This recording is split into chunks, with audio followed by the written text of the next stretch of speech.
Hi hello welcome to Shera creation. எல்லாருக்கும் வணக்கம் friends. So நீங்கள் இந்த வீடியோ இப்போ தான் பார்க்குறீங்கன்னா மறக்காமல் சப்ஸ்கிரைப் பண்ணி பெல் ஐக்கானை கிளிக் பண்ண மறந்துடாதீங்க. நான் இன்றைக்கி என்ன வீடியோ உங்களுக்கு சொல்லித்தர போகிறேன்னா ரிப்பீட் பற்றி தான். ஸோ ரிப்பீட் எப்படி செக் பண்ணி பார்க்குறது அப்படிங்கிற வீடியோ.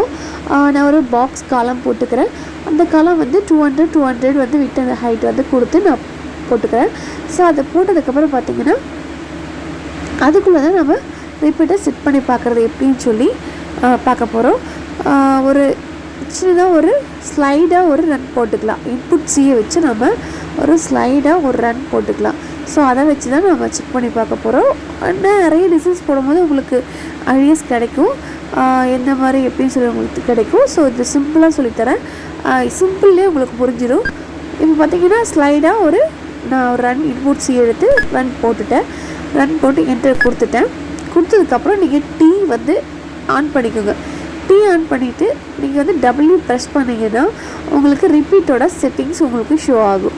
ஸோ ரிப்பீட்டோட செட்டிங்ஸ் ஷோ ஆகும்போது நம்பர்ஸ் எவ்வளோ நம்பர்ஸ் வேணும் அந்த பக்கம் இந்த பக்கம் சேர்த்து சென்டரோட சேர்த்து 3. ஸோ எவ்வளோ நான் வித்து கொடுத்துருக்கேன், 200 கொடுத்துருக்கேன். ஸோ அந்த 200 வித்துக்கு எனக்கு இப்படி வந்துருச்சு. இப்போ இதுக்கு அடுத்தது நம்ம பக்கத்துலேயும் இதே மாதிரி ரன் போடணும். அது எப்படி ஜாயிண்ட் ஆகும்னு சொல்லி பார்க்கலாம்.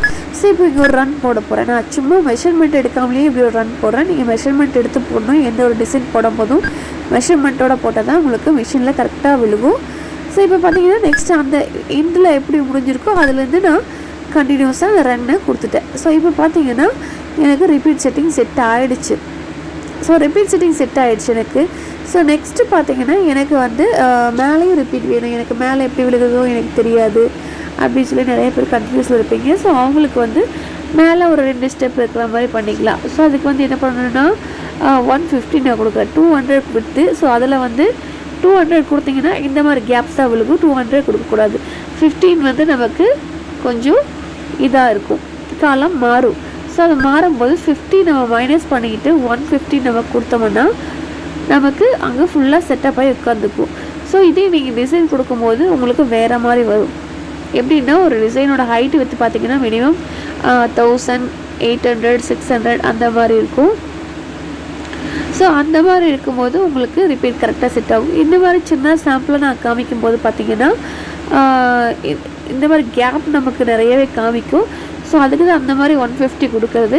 ஸோ இதில் வேணால் நம்ம ரிப்பீட்ஸ்க்கு வந்து கலர் கூட நம்ம சேஞ்ச் பண்ணி கொடுத்துக்கலாம். ஏன்னா கலரை எதுக்கு சேஞ்ச் பண்ணுறோன்னா நமக்கு ஒரு சில இதெல்லாம் கன்ஃபியூஸாக இருக்கும். ஸோ கன்ஃபியூஷன் இருக்கக்கூடாது அப்படிங்கிற ஒரு பட்சத்தில் ஸோ கலர்ஸை நம்ம சேஞ்ச் பண்ணி வச்சுக்கலாம். இப்போ வந்து நான் வந்து 150 கொடுத்துட்டேன். 150 கொடுத்தோன்னே பார்த்தீங்கன்னா உங்களுக்கு அந்த டிசைன் ஒன்றும் விடாமல் அழகாக வந்து ஸ்லைடு ஸ்டைலாக போயிட்டுருக்கு. ஸோ இந்த மாதிரி போகும்போது நமக்கு கரெக்டாக விழுகுது அப்படின்னு சொல்லி நம்ம ஸ்லைடு டிசைன்ஸ் எல்லாம் வந்து கரெக்டாக விழுகுது. கொடி டிசைன்ஸ் போடும்போதெல்லாம் உங்களுக்கு இது ரொம்பவுமே யூஸ்ஃபுல்லாக இருக்கும். ஸோ இந்த மாதிரியெல்லாம் விழுகுது, கரெக்டாக விழுகுது அப்படின்னு சொல்லி நம்ம இதில் பார்த்து தெரிஞ்சுக்கலாம். இது எந்த தப்பும் வராது நம்ம டிசைன் போடும்போது. ஸோ இந்த மாதிரி நீங்களும் ட்ரை பண்ணி பாருங்கள். அண்ட் இந்த வீடியோவில் உங்களுக்கு ஏதாவது டவுட் இருந்துச்சுன்னா மறக்காமல் எனக்கு கமெண்ட் பாக்ஸில் கமெண்ட் பண்ணுங்கள். ஸோ ரிப்பீட் செட்டிங்குங்கிறது இது மட்டும்தான். ஸோ டபிள்யூ அமுத்துனாவே உங்களுக்கு ரிப்பீட் செட்டிங் வந்துடும். ஸோ புட்டா ஸ்டைல்னு எடுத்துட்டிங்கன்னா புட்டா ஸ்டைலில் வந்து உங்களுக்கு இந்த கோலம் போடுவோம் பார்த்திங்களா, நடுப்புள்ளி வச்சு போடுவோம்ல. ஸோ அந்த மெஷர்மெண்ட்டில் நீங்கள் புட்டாவை நீங்கள் வச்சுக்கலாம். இதில் வந்து இந்த மெஷர்மெண்ட் படி தான் நீங்கள் வச்சாகணும். ஸோ அப்போ தான் டிசைன்ஸும் நமக்கு கரெக்டாக வரும். ஸோ இந்த வீடியோவில் ஏதாவது டவுட் இருந்துச்சுன்னா மறக்காமல் எனக்கு கமெண்ட் செக்ஷனில் கமெண்ட் பண்ணுங்கள். இந்த வீடியோ பிடிச்சிருந்துச்சுன்னா மறக்காமல் சப்ஸ்கிரைப் பண்ணி லைக் பண்ணி ஷேர் பண்ண மறந்துடாதீங்க. Thank you friends.